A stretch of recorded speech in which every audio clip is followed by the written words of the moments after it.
जय गुरुदेव, जय गायत्री माता। आज मैं आपके समक्ष गायत्री की दैनिक साधना पुस्तक बोलने जा रही हूँ, जो पंडित श्री राम शर्मा आचार्य जी ने अपने शब्दों में लिखी है। इसमें पंडित श्री राम शर्मा आचार्य जी लिखते हैं कि दैनिक गायत्री उपासना प्रत्येक द्विज की आवश्यक धर्म कृत्य है। वैसे द्विज ब्राह्मण, क्षत्रिय, वैश्य को कहते हैं। जो लोग यज्ञोपवीत धारण कर सकते हैं वे द्विज हैं। ऐसे सभी लोगों को गायत्री का अधिकार है। द्विज वह है जिसका दूसरा जन्म हुआ है। एक जन्म माता पिता के रज वीर्य से सभी का होता है, इसलिए मनुष्य और पशु सभी समान हैं। दूसरा आध्यात्मिक जन्म गायत्री माता और यज्ञ पिता के संयोग से होता है। गायत्री अर्थात सद्बुद्धि रूपिणी माता और यज्ञ अर्थात परमार्थ रूपी पिता को जिन्होंने अपना आध्यात्मिक माता पिता समझ लिया है, जीवन की वस्तु समझकर परमार्थ एवं कल्याण का साधन स्वीकार किया है। वस्तुतः वे द्विज हैं। गायत्री उपासक इसी श्रेणी के होते हैं जो गायत्री उपासक में लगे रहते हैं। वे ऐसे हो जाते हैं। इसी प्रकार गायत्री और द्विजत्व एक साथ रहते हैं। इसी एकता के अभाव को संस्कृत में अनाधिकार कहा है। जिनमें इस प्रकार की एकता न हो वे अनाधिकारी कहे जाते हैं। उच्च भावना और गायत्री के संबंध बनाए रखने के लिए अधिकार की प्रतिष्ठा की गई है। यज्ञोपवीत को गायत्री की मूर्ति प्रतिभा कहना चाहिए। गायत्री को हर घड़ी छाती से लगाए रखना, हृदय पर धारण किए रहना यज्ञोपवीत का उद्देश्य है। जनेऊ में 3 तार होते हैं। गायत्री में 3 चरण हैं। उपवीत में 9 लड़े हैं। गायत्री में 9 शब्द हैं। यज्ञोपवीत में 3 मध्य ग्रंथियां हैं और 1 ब्रह्म ग्रंथि होती है। गायत्री में 3 व्याहतियां हैं, 1 प्रणव है। अन्य देवताओं की मूर्तियां पत्थर, धातु आदि की बनाई जाती हैं पर उनका पूजन और ध्यान तो उपासना गृह में ही हो सकता है। किंतु गायत्री देवता तो मनुष्य का जीवन प्राण ही है। उसका पूजन किसी नियम समय पर किसी नियत स्थान पर कर देने से काम नहीं चलता। वह देवता तो ऐसा है जिसको सोते जागते, चलते फिरते, खाते नहाते हर समय साथ रखना है। एक क्षण के लिए भी अपने को अलग नहीं होने देना चाहिए। इसलिए उसकी प्रतिमा धातु या पत्थर की न बनाकर सूत की बनाई गई है। यज्ञोपवीत गायत्री की मूर्तिमयी प्रतिमा है। इसको प्राण प्रिय समझकर हर घड़ी छाती पर, कंधे पर धारण किए रहने के लिए यज्ञोपवीत पहना जाता है। गायत्री उपासक के लिए यज्ञोपवीत धारण करना एक उचित कर्तव्य है। अर्थात अपनी बुद्धि को सात्विक सन्मार्गामी बनाने के लिए सचेष्ट रहना ही गायत्री की शिक्षा है। इन शिक्षाओं को व्यवहारिक जीवन में समावेश करने के लिए पूरी तत्परता से कार्य करना, यही यज्ञोपवीत धारण करने का लक्ष्य है। यज्ञोपवीत को सूत्र भी कहते हैं। सूत्र डोरे को कहते हैं। इस शब्द रचना को भी कहते हैं, जो स्वयं संक्षिप्त होते हुए भी अपने अंदर एक विस्तृत अर्थ छिपाए होती है। अष्टाध्यायी, षट दर्शन, ग्रह सूत्र आदि ऐसे ही ग्रंथ हैं। यज्ञोपवीत में लिपि और भाषा का प्रयोग नहीं हुआ है तो भी वह ब्रह्म सूत्र ग्रंथ है। इन शिक्षाओं को हर घड़ी ध्यान रखने के लिए ही यज्ञोपवीत पहना जाता है और उसे पहनने पर इतना जोर दिया जाता है। गायत्री को गुरु मंत्र कहा गया है। प्राचीन काल में बालक जब गुरुकुल में विद्या पढ़ने जाते थे तो उन्हें वेद आरंभ संस्कार के समय गुरु मंत्र के रूप में गायत्री मंत्र की ही शिक्षा दी जाती थी। वेद आरंभ वेद माता गायत्री से ही होता है। आज के नामधारी गुरु नाना प्रकार के ऊंट पटांग मंत्र पढ़कर गुरु दीक्षा की लकीर पीटते हैं, पर प्राचीन काल में गायत्री मंत्र के अतिरिक्त और कोई दीक्षा मंत्र न था। भारतीय धर्म में ब्रह्मा विष्णु महेश के प्रतीक 3 जीवित देवता भी माने गए हैं। माता पिता गुरु। जिस प्रकार व्यक्ति के माता पिता होना आवश्यक है, उसी प्रकार उसका गुरु होना भी आवश्यक है। कोई व्यक्ति अपनी माता का पता न बता सके या अपने पिता के संबंध में अपरिचित रहे तो उसकी उत्पत्ति अनैतिक मानी जाएगी। इसी प्रकार यदि कोई व्यक्ति गुरु रहित हो तो उसको भी असंस्कृत कहा जाएगा। निगुरा एक प्रकार की गाली है।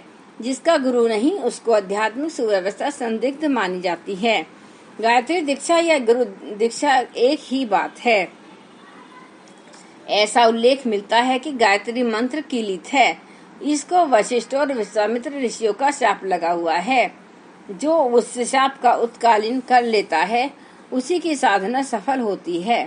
शास्त्रीय प्रक्रिया।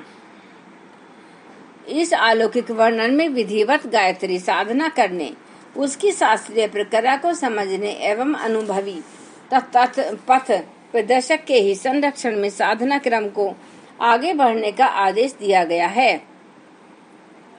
व्यक्ति 1.25 करोड़ गायत्री जप कर लेते थे। उन्हें वशिष्ठ की पदवी दी जाती थी। रघुवंशियों के कुल गुरु सदा ऐसे ही वशिष्ठ पदाधारी होते थे। रघु, अज, दिलीप, दशरथ, राम, लव, कुश, उन 6 पीढ़ियों के गुरु एक वशिष्ठ नहीं अलग अलग ऋषि थे, पर उन सभी ने उपासना के आधार पर वशिष्ठ पद पाया था। वशिष्ठ शाप मोचन का तात्पर्य है कि इस प्रकार के किसी अनुभवी उपासक से गायत्री साधना की दीक्षा लेनी चाहिए।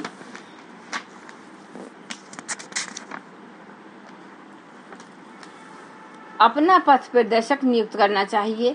विश्वामित्र का अर्थ संसार की भलाई करने वाले परमार्थी, सच्चा चरित्र एवं कर्तव्यनिष्ठ गायत्री का शिक्षक केवल वशिष्ठ गुण वाला ही होना पर्याप्त नहीं, उसे विश्वामित्र भी होना चाहिए। तपस्वी और परमार्थी दोनों गुण जिसमें हों उन्हें वशिष्ठ एवं विश्वामित्र की श्रेणी का व्यक्ति कहा जा सकता है। ऐसे ही लोगों से गायत्री की विधिवत शिक्षा दीक्षा लेने पर महामंत्र से वह लाभ उठाना संभव है। अपने आप मन चाहे तरीकों से कुछ न कुछ करने लगने से अधिक लाभ प्राप्त नहीं हो सकता। जिसने उपयुक्त पथ प्रदर्शक प्राप्त कर लिया है उसने साधना की आधी मंजिल पार कर ली है, ऐसा समझ लेना चाहिए। यही शाप मोचन और उत्कीलन है। गायत्री जैसी विश्व जन्य महाशक्ति को कोई भी सत्ता शाप देने से समर्थ नहीं हो सकती। गुरु की महत्ता को प्रतिपादन करने के लिए कहीं अलंकारिक रूप में शाप लगने की बात कही गई है। यज्ञोपवीत धारण करना, गुरु दीक्षा लेना, विधिवत मंत्र ग्रहण करना, ये तीनों बातें गायत्री उपासना में सहायक, लाभदायक, आवश्यक एवं मंजिल को पार करने में बड़ी सरलता उत्पन्न कर देने वाली हैं।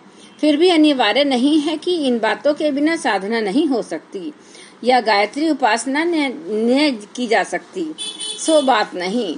ईश्वर की वाणी वेद रचा भगवती महाशक्ति गायत्री को अपनाने में कोई प्रतिबंध नहीं है। शास्त्र विधान के अनुसार ब्राह्मण बालक का 12 वर्ष, क्षत्रिय का 14 वर्ष, वैश्य का 20 वर्ष की आयु में यज्ञोपवीत होना चाहिए। इससे अधिक आयु पर होने पर जल्दी की दृष्टि से बिना किसी विशेष समारोह के किसी भी यज्ञ आदि के रूप शुभ अवसर पर साधारण रीति से यज्ञोपवीत धारण किया जा सकता है। पर जिनको ऐसी सुविधा भी न हुई हो, यज्ञोपवीत के लिए गायत्री उपासना रोकने की आवश्यकता नहीं।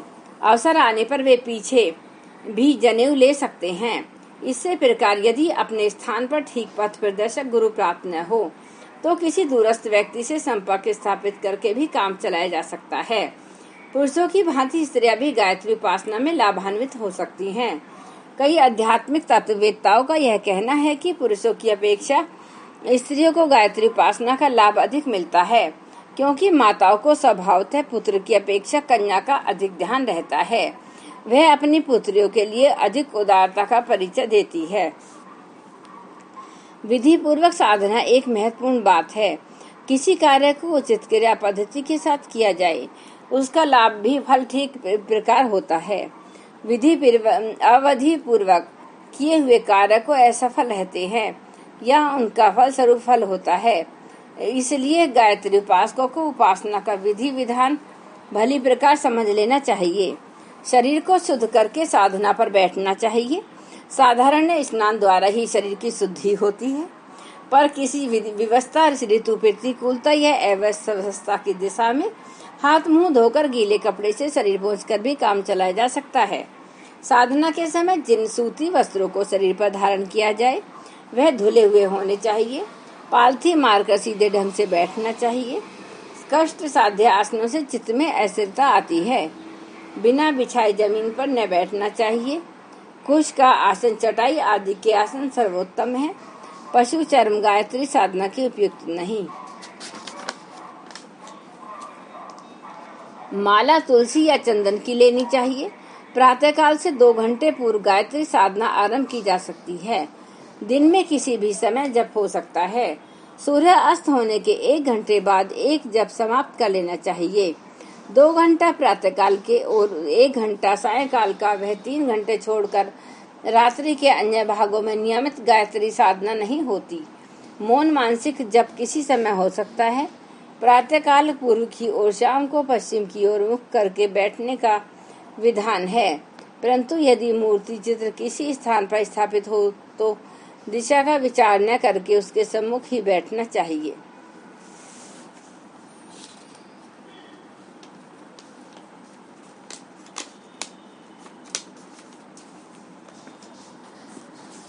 जय गुरुदेव, जय गायत्री माता। एक बार गायत्री मंत्र हमारे साथ साथ। ओम भूर्भुवः स्वः तत्सवितुर्वरेण्यं भर्गो देवस्य धीमहि धियो यो न प्रचोदयात्। जय गुरुदेव, जय।